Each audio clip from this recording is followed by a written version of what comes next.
지난 1년 사이에 포토라인에 4번째 섰습니다. 이게 제 숙명이라면 받아들이고 또 헤쳐나가는 것도 제 몫이라고 생각합니다.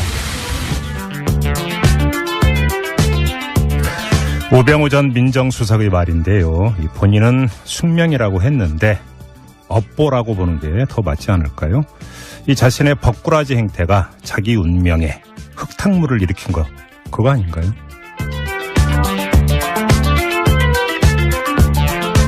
색다른 시선 김종배입니다는 오늘도 우직하게 하루를 정리해드립니다. 지금 바로 시작합니다. 뉴스 따라읽지 않고 따져 읽습니다. 시사통과 똑기자의 뉴스 해부. 네, TBS 보도국의 양아람 기자 모셨습니다. 어서 오세요. 네, 안녕하세요. 자, 첫 소식은요? 네, 앞서 우병우 전 청와대 민정수석이 포토라인에 4번째 섰다 이렇게 말을 했잖아요. 이것도 기록 아닌가 싶어요. 네. 안 찾아봤습니다만. 네. 네, 4번째로 이제 검찰에 소환됐는데 우 전 수석은 이석수 전 대통령 직속 특별감찰관 그리고 이광구 우리은행장 등 공직자나 민간인들을 불법 사찰한 혐의를 받고 있습니다. 네. 검찰은 추명호 전 국정원 국장에게서 우 전 수석이 전화로 지시를 해서 이석수 감찰관의 뒷조사를 하고 우 전 수석 측에 보고했다. 이런 진술을 확보한 상태입니다. 네. 자, 그러면 오늘이 4번째로 해서 지난 3번의 출석 있었던 것 아니겠어요? 네. 어떤 의혹 때문에 그러니까 그 출두 요청에 소환 조사를 한 겁니까? 네, 일단 첫 번째 수사는요. 그 우 전 수석의 처가 그리고 넥슨 사이에 부동산 특혜 매매가 있었다. 네네. 그리고 뭐 아들이 운전병으로 특혜를 받았다. 이런 개인 비리 의혹에 대해서 이뤄졌고요. 네. 두 번째는 비선 실세 최순실 씨의 국정농단을 방조하고 묵인한 혐의로 그리고 세 번째는 공무원의 인사에 부당으로 이제 개입했다. 이런 의혹 등으로 예. 수사를 받았습니다.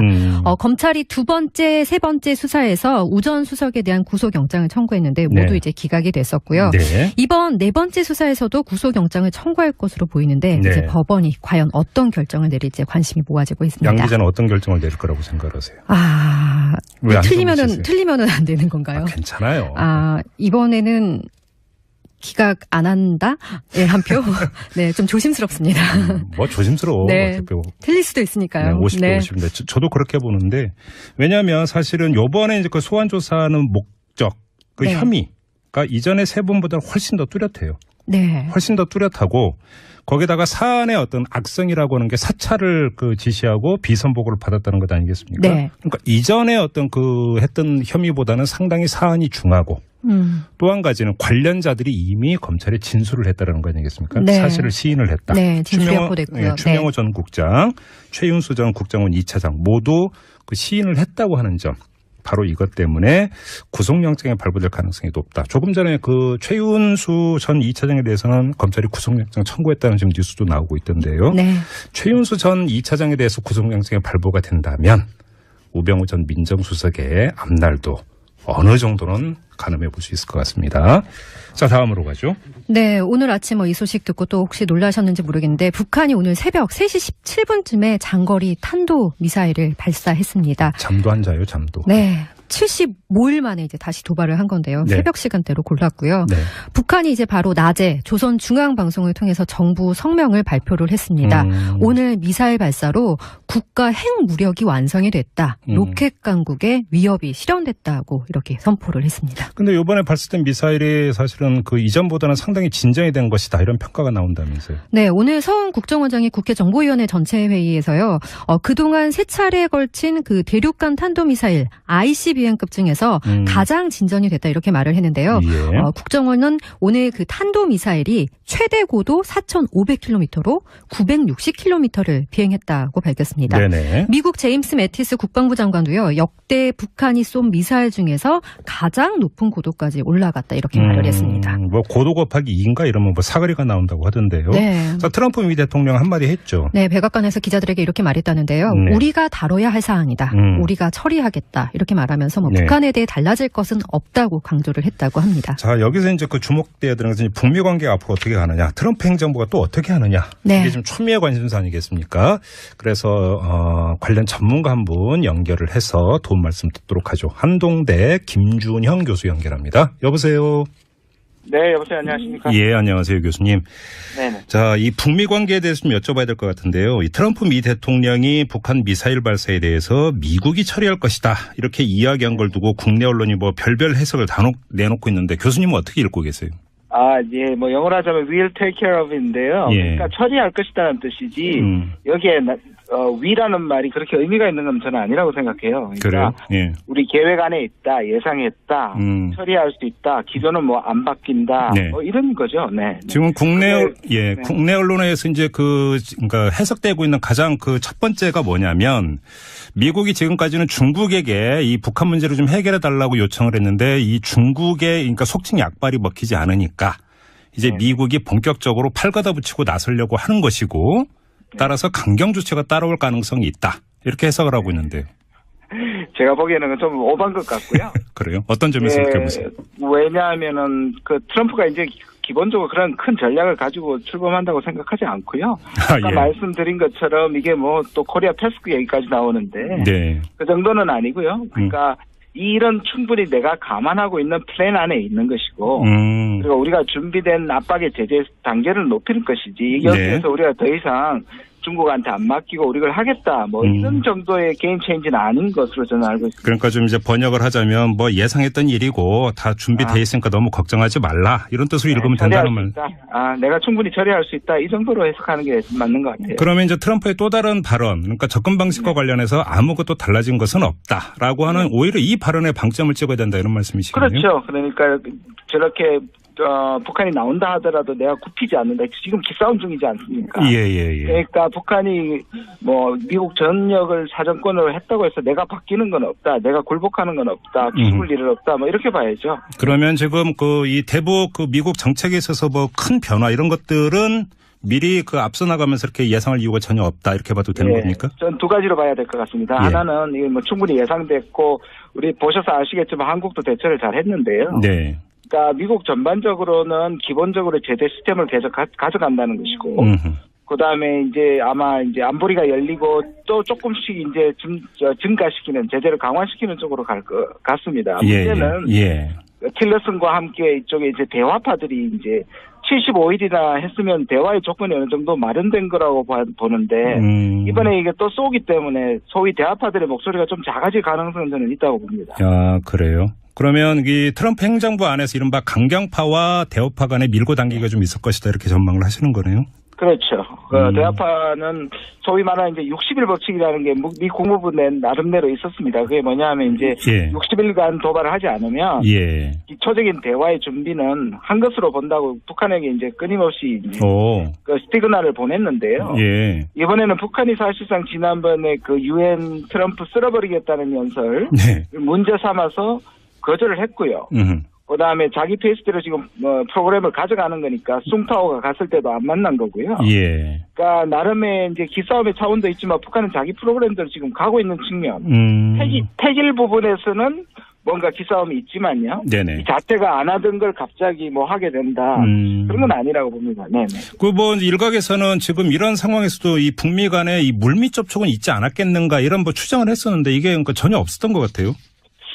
미국은 아까 말씀드린 것처럼 60일 지나서부터 요구를 했는데요. 북한이 이번에는 거절한 것을 제가 들었습니다. 네. 아, 미국에서 대화 타진을 했는데 북한이 거절을 했다? 그러니까 국무부 중심으로 대화파들은 했는데 이제 미국 내부에서도 아시겠지만 틸러슨이 몇 가지 접촉점에서 노력하고 있다 그러니까 오히려 트럼프가 헛수고하지 말라. 오히려 시간 낭비라고 얘기한 측면도 있죠. 네. 아, 그래요? 그러면 교수님은 어떻게 읽으세요? 북한이 어느 타이밍에 어떤 조건에서 나올 거라고 보세요? 저는 이제 이번에 완성을 얘기를 했지 않습니까? 완성이라는 거는 매우 애매합니다. 완성은 사실상 없는 거죠. 누가 또 확인할 길은 없습니다.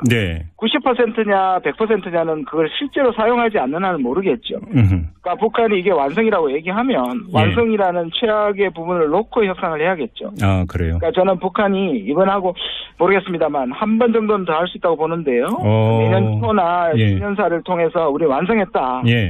이제 대화하자. 예. 라는 쪽으로 나가는데 문제는 미국이 여기에 응하지 않을 경우에 북한은 이제 한국을 두고 갑질할 수 있죠. 핵갑질을 하고 또 분위기를 계속 또 그래서 평창이 예. 저는 기회도 될 수 있지만 또 잘못하면 이것을 대화 쪽으로 잘 이끌어가지 못하고 북미가 또 긴장 고조를 시키면 예. 네, 또 위기가 될 수 있는 측면도 있습니다. 그럼 교수님이 지금 우려하시는 것은 평창이 열리기 직전에 또 한 번의 미사일 발사 시나리오 이걸 말씀하시는 겁니까? 아니요, 저는 미사일 발사는 할 수도 있고 안 할 수도 있고 보는데요. 예. 오늘 이거 완성했다고 하는 부분이 상당히 중요한 것 같아요. 그렇죠. 예. 그러니까 북한은 이제 완성했으니까 이제 미국이나 한국이나 일본을 향해서 어쩔래? 예. 이제 나올 거냐? 북한은 이제 적대시 정책을 자기들이 핵을 가진 상황에서 네. 유리한 조건에서 대화를 하겠다는 게 처음부터 얘기를 했기 때문에 네. 과연 이제 그런 면에서 미국이 대화로 들어가는 것이 미국으로서는 또 기싸움에서 지는 것으로 비칠 수가 있으니까 그게 사실은 오늘 트럼프의 발언이라고 저는 생각하거든요. 예. 자칫 바뀐 것은 없다. 예. 그러니까 게임 천재가 될 수 없다. 다시 말해서 그 게임 체인저는 우리가 제재를 풀고 대화로 가는 게 아니다. 그러니까 그런 기싸움 속에서 우리가 이걸 어떻게 대화로 네. 끌어내느냐가 앞으로 몇 달 남은 이 평생까지 아주 관건이 될 것 같습니다. 그럼 마지막으로 이제 북한은 오늘 이제 어떻게 이야기를 했냐면 핵 무력이 완성이 됐다 이렇게 이제 주장을 했는데 네네. 그러면 이제 만약에 북한이 대화 테이블에 나온다 하더라도 네. 대화의 의제 그다음에 그 반대 국보라고 하는 것은 동결에 대한 대가가 아니라 그럼 폐기 이야기에 대한 대가 이렇게 가는 겁니까 시나리오가? 그러니까 이제 우리가 그렇게 멀리를 보면 북한은 이제 핵을 가진 채로 지금 미국하고 군축하겠다는 거니까요. 군축? 받아들일 수가 예. 없죠. 그리고 미국이 만약에 그걸 받아들이게 되면 북한의 핵을 인정하는 게 되거든요. 그렇죠. 네. 그러니까 그런 식의 소위 말하는 출구를 가지고 얘기하기 시작하면 끝이 안 되는 거죠.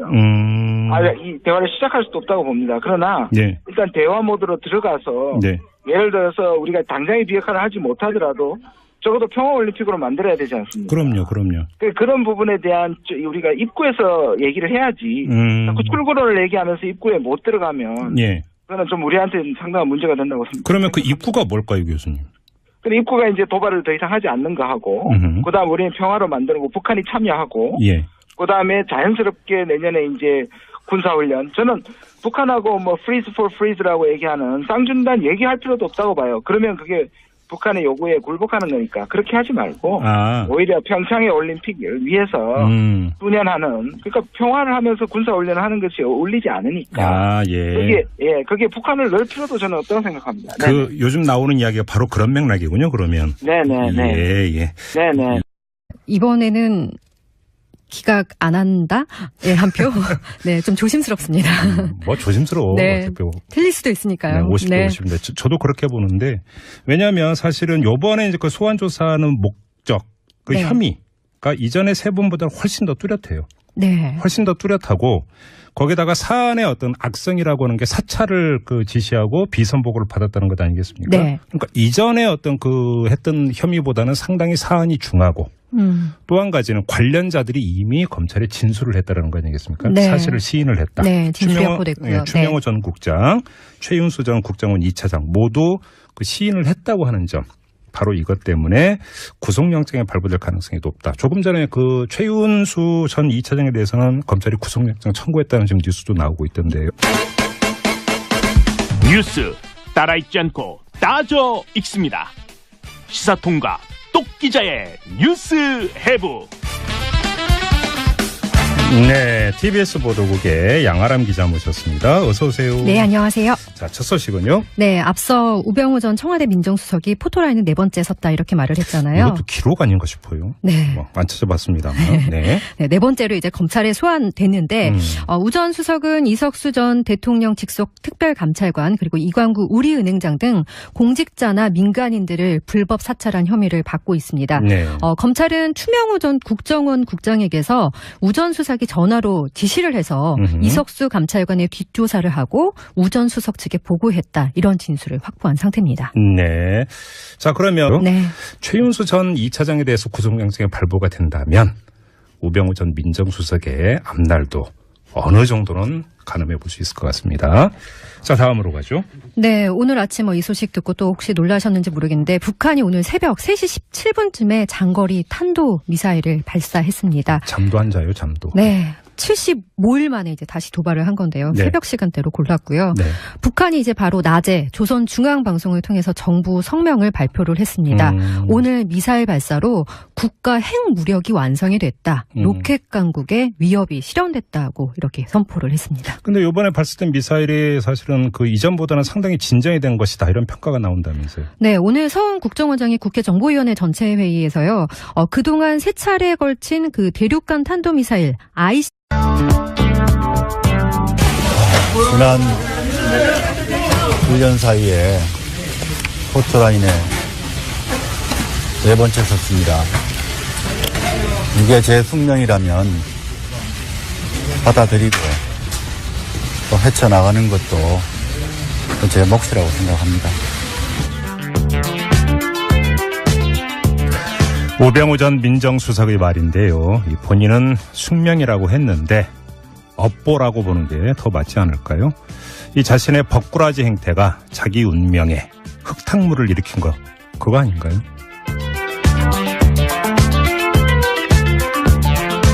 색다른 시선 김종배입니다는 오늘도 우직하게 하루를 정리해드립니다. 지금 바로 시작합니다. 오늘이 4번째로 해서 지난 3번의 출석 있었던 것 아니겠어요? 네. 어떤 의혹 때문에 그러니까 그 출두 요청에 소환 조사를 한 겁니까? 네, 일단 첫 번째 수사는요. 그 우전 수석의 처가 그리고 넥슨 사이에 부동산 특혜 매매가 있었다. 네네. 그리고 뭐 아들이 운전병으로 특혜를 받았다. 이런 개인 비리 의혹에 대해서 이뤄졌고요. 네. 두 번째는 비선 실세 최순실 씨의 국정농단을 방조하고 묵인한 혐의로 그리고 세 번째는 공무원의 인사에 부당으로 이제 개입했다. 이런 의혹 등으로 예. 수사를 받았습니다. 검찰이 두 번째, 세 번째 수사에서 우전 수석에 대한 구속영장을 청구했는데 모두 네. 이제 기각이 됐었고요. 네. 이번 4번째 수사에서도 구속영장을 청구할 것으로 보이는데 네. 이제 법원이 과연 어떤 결정을 내릴지 관심이 모아지고 있습니다. 양 기자는 어떤 결정을 내릴 거라고 생각하세요? 아, 왜안 틀리면은 안 되는 건가요? 괜찮아요.